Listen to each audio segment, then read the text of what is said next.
성전에서 예수님이라고 하는 제목으로 함께 하나님의 말씀의 은혜를 나누어 보려고 합니다. 어떤 기독교 역사에 있어서 정말로 가장 큰 중요한 사건들이 많이 있죠. 그 많이 있는 기독교 사건들 가운데 크게 두 가지만 꼽아보라고 한다면 저는 초대교회의 사건과 그리고 저는 종교개혁의 사건을 꼽고 싶습니다. 사람마다 다를 수 있겠죠. 기독교 역사에서 그거 말고 더 중요한 게 있어 라고 이야기할 수 있을지 모르겠지만 제가 생각했을 때에는 정말 기독교 역사상 기독교를 기독교답게 만든 놀라운 그러한 사건 중에 하나가 바로 첫 번째는 초대교회 사건입니다.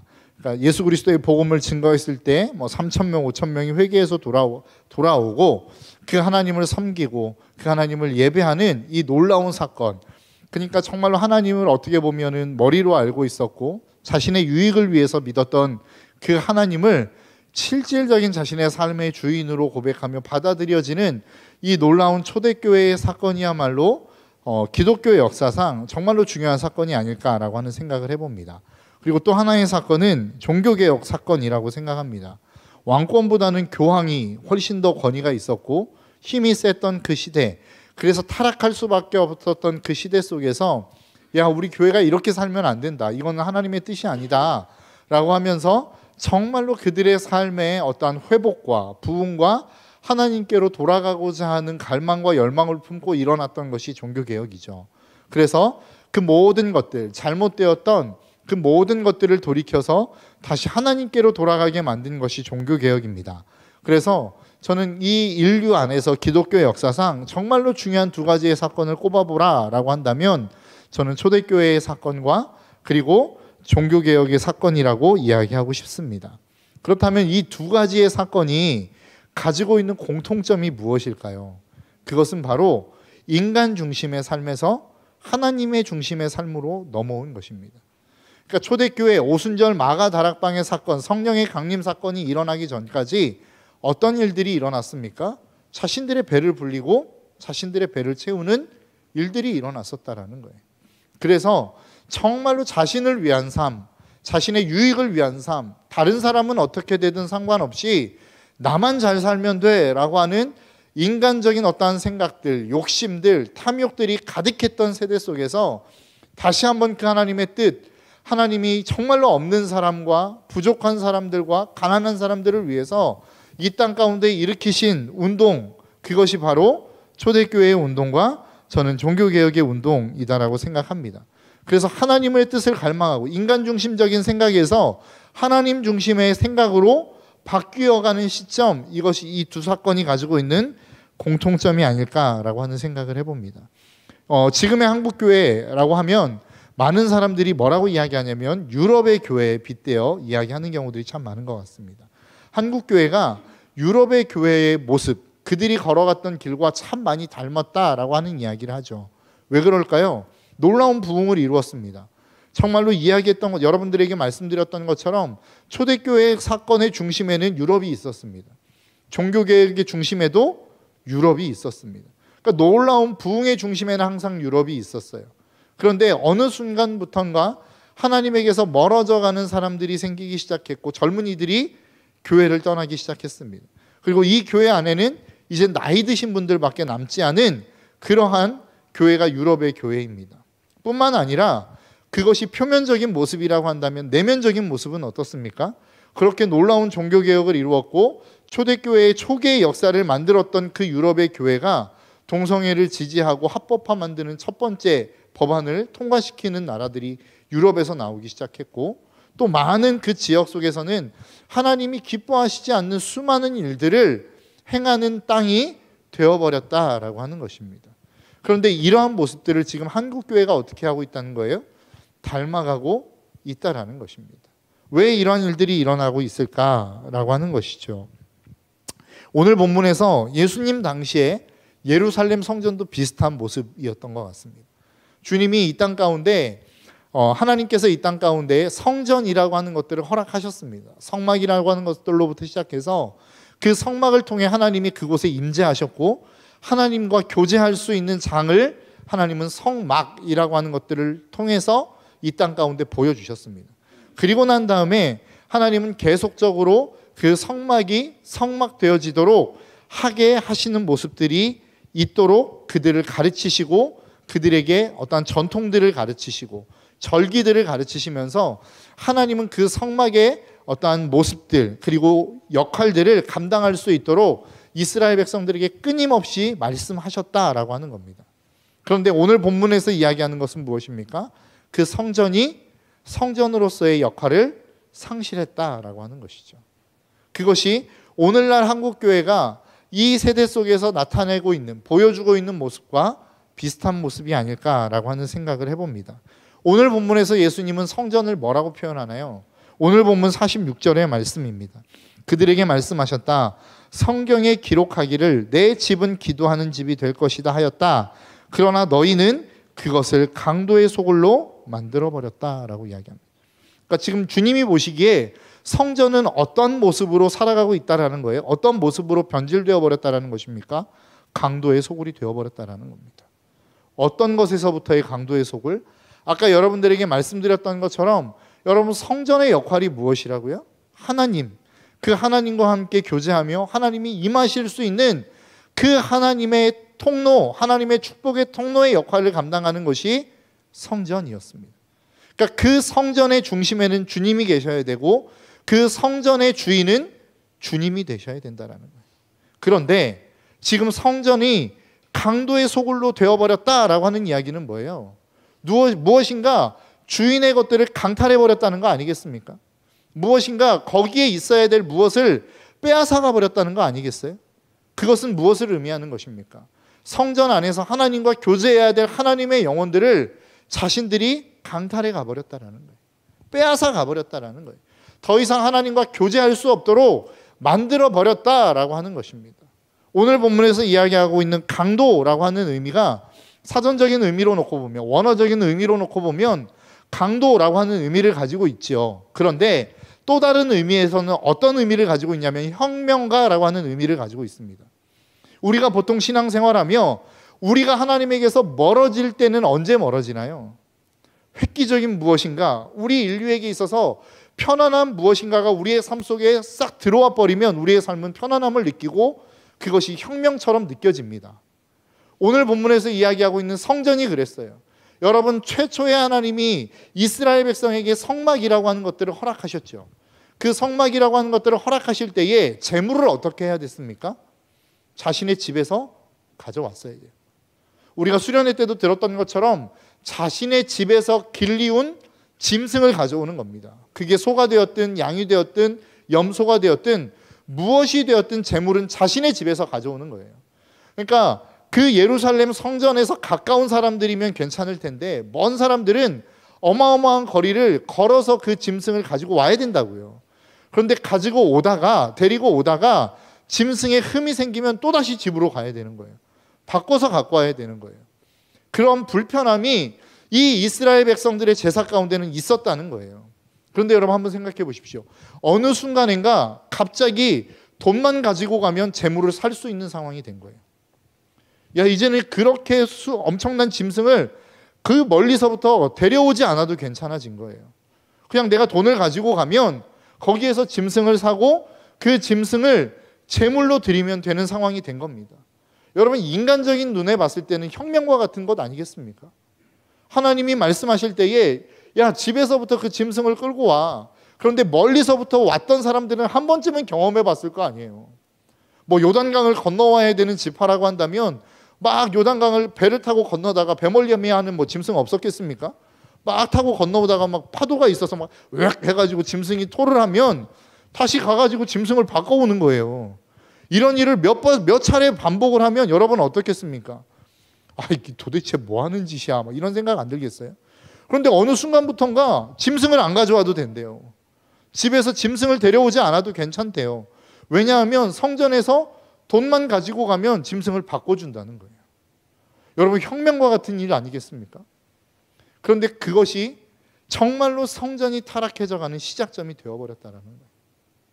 여러분, 우리의 인생들을 좀 한번 생각해 보셨으면 좋겠어요.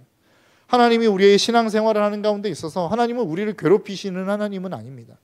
그런데 어느 순간인가 보면 하나님이 왜 우리를 이렇게 괴롭히시지라고 하는 생각이 들 만큼 하나님이 엄청난 어떤 절기들이라든지 지켜야 될 규범들을 만들어 놓으신 것들이 있어요. 그것을 지키다 보면 여러분 어떤 생각이 듭니까? 하나님 도대체 왜 이런 것들을 우리에게 허락하셨을까? 왜 이렇게 괴롭고 불편한 것들을 우리 가운데 허락하셨을까라고 하는 생각들이 들지 않습니까? 그러면 우리의 마음 가운데는 어떤 생각이 들어요? 이것들을 좀 편하게 할 수 있는 방법이 없나? 이것들을 찾기 시작한단 말이죠. 그런데 이 편안함의 시작이 결국은 뭐라는 거예요? 우리가 성전되게 살지 못하게 만드는 첫걸음이 될 수 있다는 거예요. 예배는 불편한 것처럼 느껴지고 하나님을 섬기는 것이 편안하지 않는 것처럼 느껴지지만 그렇게 편안하지 않게 만들어 놓은 데는 이유가 있다는 거예요.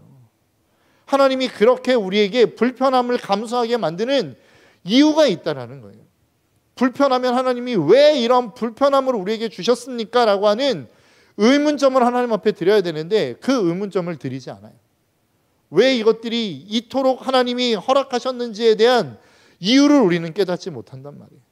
그런데 그 이유를 깨닫기 시작하면 이것이 한없는 하나님의 은혜라는 것을 알 텐데, 그리고 그 은혜를 깨달으면 그렇게 불편하게 느껴졌던 그 무엇이 불편하지 않을 수 있는데 우리는 날마다 우리의 육신의 편안함을 추구하는 삶을 살아가더라라고 하는 거죠.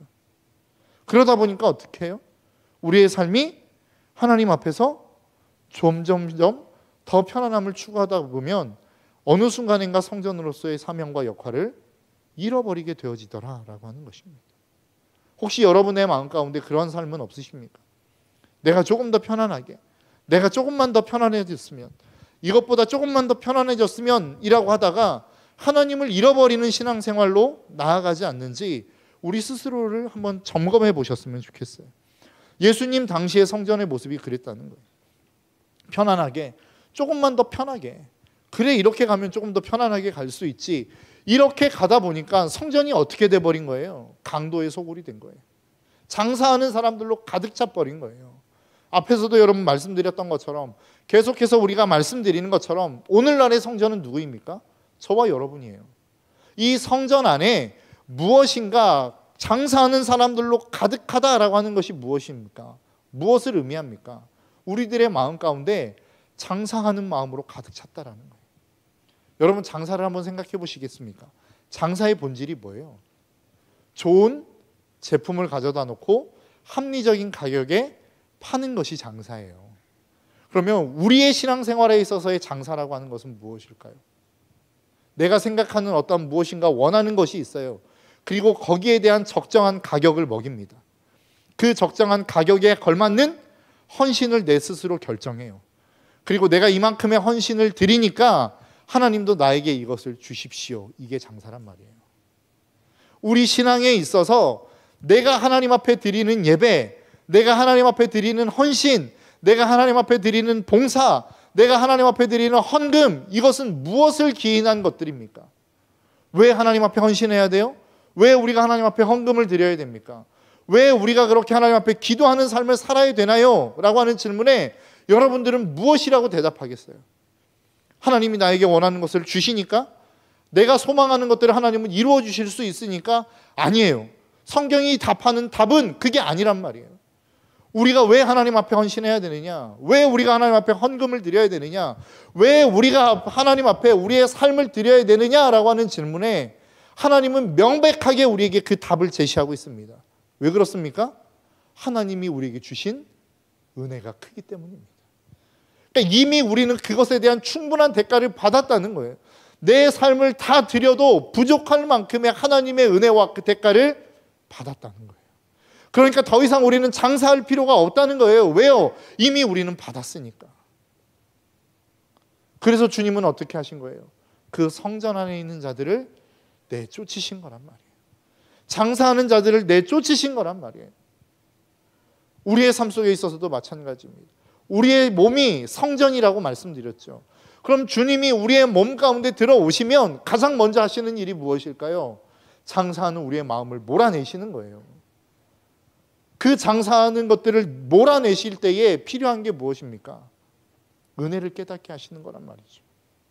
네가 받은 은혜가 무엇인지를 깨닫게 하시는 거란 말이에요. 그래서 예수 그리스도가 우리의 삶 가운데 찾아오시면 가장 먼저 하는 것이 무엇이라고요? 그거 첫 번째는 회개예요. 두 번째는 감사라는 거예요. 왜요? 하나님이 우리에게 내가 받아서는 안 돼, 받을 조건이 안 되는 인간이 하나님으로부터 엄청난 은혜를 받았기 때문입니다. 그래서 더 이상 우리는 하나님 앞에 장사할 필요가 없어진 거라고요. 여러분, 장사가 성전 안에서 필요했다고 한다면 주님이 왜 그 장사하는 사람을 내쫓으셨겠어요? 내가 하나님 이렇게 했으니까 주님도 나에게 이것을 해주십시오. 우리가 주님에게 딜이 필요하다고 한다면 주님은 왜 그것을 우리의 인생 가운데 막으시겠냐라고 하는 거예요. 신앙은 그런 게 아니라는 거예요. 신앙은 내가 받은 것이 무엇인지를 알고 그 받은 것에 대한 감사와 찬양으로 주님 앞에 보답해 드리는 것이 신앙생활이라고요. 우리의 신앙생활이 여기에서 벗어나기 시작하면 지금 오늘 본문에 등장하고 있는 성전의 모습과 다를 바 없다는 거예요. 주님이 그토록 책망하셨고 모든 사람들을 쫓아내셨던 그 쫓아내심과 다를 바 없는 신앙생활을 우리는 하고 있을 수 있다라는 것입니다. 주님이 이렇게 장사하는 사람들을 다 내쫓을 때에 여러분, 성경에는 크게 두 가지의 반응이 나타납니다. 뭐냐면 예수님 앞에 굴복하여서 엎드려 기도하는 사람들이 있고, 또 한 부류의 사람들은 그 주님을 대적하는 사람들이 생겨나기 시작합니다. 사도행전 2장에 보니까 베드로가 복음을 전하죠. 복음을 전하고 난 다음에 그 마음에 찔림을 받는 사람들이 있었어요. 그 복음을 듣고 나니까 나는 이제 큰일 났구나, 죽었구나라고 하는 생각이 드는 사람들이 있었다고요. 그때 그들이 베드로에게 물어봅니다. 그게 사도행전 2장 37절입니다. 사람들이 이 말을 듣고 마음에 찔려 형제들이여 우리가 어떻게 하면 좋겠습니까? 하고 베드로와 다른 사도에게 말하였다. 무슨 이야기예요? 나는 정말로 그 답을 찾고 싶습니다. 이게 정말로 잘못된 거라고 한다면 정말로 그렇게 제대로 된 길을 가는 답을 찾고 싶습니다라고 하는 사람들이 한 부류의 사람들이에요. 그런데 다른 한 부류의 사람들은 어떻습니까? 오늘 본문에 등장하고 있는 대제사장들, 종교 지도자들, 율법학자들, 백성의 우두머리들입니다. 오늘 본문 47절입니다. 뭐라고 이야기합니까? 예수께서 날마다 성전에서 가르치셨다. 대제사장들과 율법학자들과 백성의 우두머리들이 예수를 없애버리려고 꾀하고 있었으나 라고 이야기해요. 그러니까 우리의 마음 가운데 예수 그리스도를 믿으면 일어나는 반응이 있는데 불편함이 일어나요. 내가 꼭 이렇게까지 해야 돼? 내가 꼭 이렇게까지 신앙생활을 해야 되나? 야, 이렇게까지 내가 모욕을 받아가면서, 이렇게까지 마음이 불편해가면서, 이렇게까지 세상의 가치와 다른 가치를 살아가면서 신앙생활 해야 되나? 라고 하는 마음이 든단 말이에요. 그 마음이 들 때에 두 부류의 사람으로 나눠져요. 그러면 진짜 어떻게 해야 신앙생활을 제대로 할 수 있느냐라고 하는 길을 찾는 사람과 예수 그리스도를 배척해버리는 사람들이 생겨나기 시작한다라는 겁니다. 주님이 여러분들의 마음 가운데 들어오시면 반드시 이 갈등들이 생기게 되어 있어요. 내 신앙생활이 이게 맞나? 이렇게까지 내 시간과 내 물질을 투자해가면서 이렇게 신앙생활하는 게 맞나라고 하는 생각이 든다고요. 또 한 가지의 생각은 진짜 신앙생활 잘하고 싶은데 라고 하는 이 두 가지의 생각이 들 수 있어요. 근데 여러분들에게 부탁드리는 것은 정말로 첫 번째 마음, 야, 내가 이렇게까지 신앙생활 해야 되나? 내가 이렇게까지 하면서 내 시간을 낭비해가면서 해야 되나라고 하는 생각이 들 때에 여러분 스스로를 자책하지 않으셨으면 좋겠어요. 왜냐하면 이 마음은 죄인된 인간의 가장 본성적인 마음이기 때문에 그렇습니다. 그런 마음이 드는 것은 어쩔 수 없어요. 그런데 문제는 그 다음이란 말이에요. 무엇을 선택하느냐가 여러분들의 결정이요, 그것이 여러분들의 신앙이란 말이죠. 이 두 가지의 마음은 너무나도 자연스럽게 드는 생각입니다. 신앙을 갖고 있으면 사도 바울이 이야기하잖아요. 내 마음 가운데는 두 가지의 마음이 싸운다는 거예요. 하나는 육신의 생각과 성령의 생각이 두 개가 계속해서 싸운대요. 그 얘기는 뭐예요? 하나님의 마음이 들 때에 이것들을 뿌리쳐버리고 싶은 마음과 이것을 지키고 싶은 마음이 동시에 드는 것이 우리의 마음이라는 거예요. 그런데 진짜 믿음은 무엇이냐? 신앙은 무엇이냐? 우리의 성전이라고 하는 우리의 마음 안에 예수 그리스도가 들어오실 때에 우리의 믿음과 우리의 신앙은 무엇이냐? 주님이 주시는 마음을 붙드는 게 신앙이라는 거예요. 성경이 이야기하고 있는 그 말씀을 따라 살아가는 것이 신앙이라는 것입니다. 그것이 우리의 마음 가운데 찾아오시는 주님을 향한 우리의 보답이요, 우리의 화답이라는 것이죠. 저와 여러분들이 그러한 삶을 살아가시기를 주님의 이름으로 축복합니다. 여러분, 언제나 우리는 성전이라고 하는 모습을 가지고 있고 우리는 성전이라고 하는 이름을 가지고 있지만 우리의 연약함 때문에 우리는 언제든지 타락할 수 있는 가능성을 가지고 있는 사람들이란 말이에요. 언제나 늘 편안함을 추구하며 살아가도록 우리는 그렇게 죄악으로 말미암아 시스템화되어진 인생을 살아간다는, 그럴 수밖에 없는 존재라는 거예요. 우리는 언제나 늘 쾌락적인 것에 우리의 마음이 쏠릴 수밖에 없고 눈에 보기에 좋은 것에 우리의 생각이 빼앗길 수밖에 없는 존재로 우리는 그렇게 시스템화되어진 인생이 될 수밖에 없다라는 거예요. 그 인생 속에 예수님이 찾아오신다는 거예요. 성전 안으로 들어오신다는 거예요. 그리고 이것들이 잘못되었다라는 것을 우리의 마음 가운데 끊임없이 말씀하신다는 거예요. 그러니까 예수 그리스도께서 우리의 마음에 오시면, 성전에 임하시면 갈등이 일어날 수밖에 없다는 거예요. 그 갈등 속에서 여러분들이 무엇을 선택할 것이냐, 그것이 여러분들의 믿음이요, 그것이 여러분들의 신앙의 수준이다라고 하는 것이죠. 저와 여러분들의 삶 속에 이것들을 잘 생각하며 나아가시기를 주님의 이름으로 축복합니다. 그럼 주님이 우리의 인생 가운데 오셔서 정말로 그 모든 장사하는 사람들을 몰아내시기 시작하면, 이 말씀을 읽으면 우리는 어떻게 생각하나요? 내 의지는 없고 주님이 그냥 자신의 마음대로, 하나님의 마음대로 내 마음을 막 헤집어 놓는 분이냐? 아니요, 그렇지 않아요. 주님이 성전에 들어오셨다는 것은 뭐예요? 이미 우리가 그분을 주님으로 모셔드렸다라는 겁니다. 주님은 내가 허락하지 않으면 절대 내 마음 가운데 오시지 않아요. 악한 영들은 내가 원하지 않아도, 내가 허락하지 않아도 내 마음을 부시고 들어오는 존재인 반면에 주님은 내가 인격적으로 그 주님을 초청하지 않으면, 그 주님을 내 마음 가운데 모시지 않으면 들어오시지 않는 분이라고요. 주님이 내 마음의 성전 가운데 들어오셨다는 것은 뭐예요? 이미 내가 내 의지를 들여 그분을 내 마음 가운데 초청했다라는 겁니다. 그런데 내가 그것들을 해결할 수 없어 주님이 내 삶 가운데 그것들을 정리해 주신다라고 하는 것을 의미하는 거예요. 이것을 우리는 성전의 정화라고 이야기합니다. 우리의 마음의 회개라고 이야기합니다. 이 회개의 작업을 통해서 하나님은 무엇을 원하시는 거예요? 내 인생의 주인이 되기를 원하시는 거예요. 신앙생활은 단순히 내가 그분을 믿습니다, 그분의 말씀을 지킵니다, 이 정도가 아니라고요. 신앙이 내가 믿음의 사람입니다, 나는 그리스도인입니다 라고 하는 이 고백은 뭐냐? 내 삶의 주인이 바뀌었습니다 라고 하는 것을 고백하는 거라고요. 그래서 신앙은 단순하게 내가 하기 싫은 무엇인가를 그냥 계속해서 내 의지를 들여 하는 것, 이런 것을 뛰어넘어 내 삶의 주권을 그분 앞에 통째로 내어드리는 거예요. 그분이 내 삶의 주인 되도록, 그분이 내 삶의 모든 결정권을 가져가시도록 내 삶의 결정권을 그분 앞에 내어드리는 거라고요. 종려주일은 그런 것입니다. 종려주일이 의미하는 것은 그런 거라고. 주님이 성전에 입성하셔서 모든 장사하는 사람들을 내쫓으셨다라고 하는 것은 그것을 의미하는 거예요.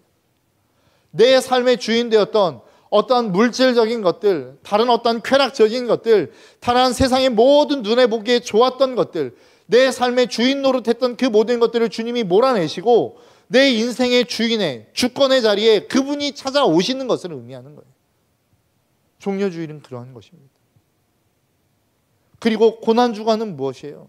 그렇게 그 삶에 주님이 내 인생 가운데 주인 되시도록 그분이 어떤 일들을 행하셨는지를 보여주는 것이 고난주일이란 말이에요.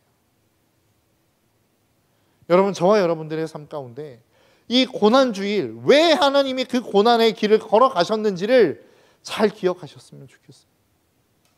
단순하게 그래 너 이제 용서받았어 라고 하는 어떠한 선언을 뛰어넘어 이제 우리의 삶의 주인, 우리의 삶의 모든 결정권을 가지시는 그 주님, 그것을 꿈꾸며 주님은 십자가의 길을 걸어가신 거란 말이에요. 여러분, 이 한 주간의 삶 속에 그 주님의 십자가의 사건을 그렇게 묵상하며 나아갈 수 있었으면 좋겠습니다. 여러분, 행복하고 싶으십니까? 그러면 하나님이 여러분들의 삶의 주인이 되시면 행복해질 수 있습니다. 우리는 착각해요. 내 마음대로 살 수 있으면 우리는 행복할 수 있을 거라고 생각합니다. 절대 그렇지 않습니다. 인간이 그 정도의 수준으로 디자인되어지지 않았어요. 하나님이 우리를 계획하시고 우리를 디자인하실 때에는 하나님이 우리의 인생에 개입하셔야만 우리의 삶이 행복할 수 있도록 디자인되었다고요. 그래서 주님이 우리에게 모든 것들을 빼앗아가기 위해서 주님이 우리의 인생 가운데 간섭하시고 관여하시는 게 아니라 진짜 여러분들의 인생에 참된 행복과 자유를 주기 위해서 하나님은 저와 여러분들의 삶 가운데 찾아오신 거예요. 그래서 간섭하신 거라고요. 여러분 혹시 슈룸 보셨습니까? 그 슈룹에서 담임 목사님도 한번 그 쇼츠로 보여주셨던 것 같은데, 어떤 한 여종이 한 주인의 집에서 매질을 당합니다. 이유는 무엇이냐면 그 주인의 아들을 잉태한 거예요. 자녀를 잉태한 거예요. 그런데 죄명이 무엇이냐면 꼬리 쳐가지고 이 남자를 꼬셨다는 거예요. 그래서 막 엄청나게 막 때리고 돌로 치는 일들이 일어났습니다. 그런데 그 순간 중전이라고 하는 사람이 딱 그 앞을 가로막습니다. 그리고 그 아들의 따귀를 딱, 아들이 아니죠, 그 주인의 따귀를 딱 때립니다. 엄청나게 막 통쾌하죠. 그리고 난 다음에 그 주인이 중전인 걸 몰랐어요. 때리려고 하다가 중전인 걸 알았습니다. 엎드려서 용서를 빕니다. 그때 그 중전이 그 주인에게 뭐라고 이야기하냐면, 용서를 빌 사람은 내가 아니죠, 이 여종입니다. 여종에 가서 막 용서를 비는 거예요. 그러니까 이 여종이 다시 중전마마에게 간구하는 겁니다. 중전마마 너무 감사한데 여기까지만 해주셨으면 좋겠습니다. 중전마마가 떠나고 나면 이제 나는 더 큰 고초를 겪을지도 모르기 때문입니다 라고 이야기할 때 그 중전이 뭐라고 이야기하냐면 괜찮다는 거예요. 내가 이미 너의 인생에 개입했다는 거예요. 그리고 그 여종을 그 집에서 끄집어내서 진짜 자유한 삶을 살아갈 수 있는 곳으로 옮겨줍니다. 그리고 먹고 살 수 있는 모든 것들을 제공해 줍니다. 여러분, 우리의 구속이라고 하는 것은 그런 거예요. 단순하게 그냥 내 어떠한 삶의 자리에서 지금 당장의 조그만한 현실의 문제를 하나 해결해 준 것으로 끝나는 게 아니라고요. 그리고 그 주님이 내 삶 가운데 오셔서 끊임없이 괴롭히고 요구하시는 하나님이 아니란 말이에요. 속박되어져 있는 그 삶에서 우리를 건져내시고 진짜 자유하고 참된 자유함과 평안의 삶을 살아갈 수 있도록 하나님이 옮기시기 위해서 우리의 삶 가운데 찾아오신 거예요. 그리고 우리의 삶 가운데 있는 모든 것들, 장사하는 마음들, 내가 추구하고 있는 모든 것들을 쓸어내시는 거란 말이에요. 그것이 주님이 우리의 인생 가운데 관여하신 것이요, 우리의 삶에 찾아오신 하나님의 은혜요 사랑이란 말입니다. 그 삶을, 그 사랑을 우리가 깨닫기 시작할 때에 우리의 삶에 진짜 자유가 있을 수 있는 거예요. 주님이 성전에 왜 들어가셨습니까? 단순하게 어떤 사람들을 괴롭히기 위해서, 장사하는 사람들의 어떤 그 장사를 통해서 한 사람이 배불리고 탐욕을 찾는, 자신의 배를 불리는 사람들이 배 아파서 그것들을 못하게 하기 위해서 아니에요. 하나님은 진짜 그 인생 가운데 그들의 삶 속에 하나님의 참된 자유와 기쁨과 평안을 주시고 싶었던 거예요. 주님이 우리의 인생에, 우리의 마음에, 성전된 우리의 삶에 찾아오신 이유도 동일합니다. 여러분들이 추구하는 그 행복, 여러분들이 추구하는 그 평안, 여러분들이 추구하는 그 기쁨을 여러분들에게 주기 위해서예요. 그렇게 하기 위해서 우리에게 필요한 게 무엇입니까? 우리의 삶의 주인의 자리를 내어드리는 겁니다. 주인이 바뀌면 끝날 것 같죠? 큰일 날 것 같죠? 아니요, 새로운 삶이 열리는 겁니다. 우리가 감히 상상할 수 없었던, 감히 세상에서 줄 수 없었던 그 놀라운 하늘의 신령한 복이라고 표현하는, 사도 바울이 신령한 복이라고 표현하는 그 복을 우리의 삶 가운데 주시기 위해서 주님은 우리의 인생 가운데 찾아오신 거라고요. 저와 여러분들의 삶이 그것들을 누리며 살아갈 수 있는 복된 삶이 되시기를 주님의 이름으로 축복합니다. 이 시간 우리 함께 좀 찬양하며 나아갔으면 좋겠는데요. 온 땅의 주인 되신 주님이라고 하는 찬양입니다. 여러분, 온 땅의 주인이라고 하는 의미가 무엇일까요? 그것은 이 온 우주 만물의 주인이라고 하는 것뿐만 아니라 저와 여러분들의 삶의 주인이라고 하는 것을 의미합니다. 여러분, 이 찬양의 가사를 통해서 정말로 예수 그리스도를 우리의 삶의 주인으로 다시 한번 모시는 귀한 시간이 될 수 있기를 간절히 소망합니다.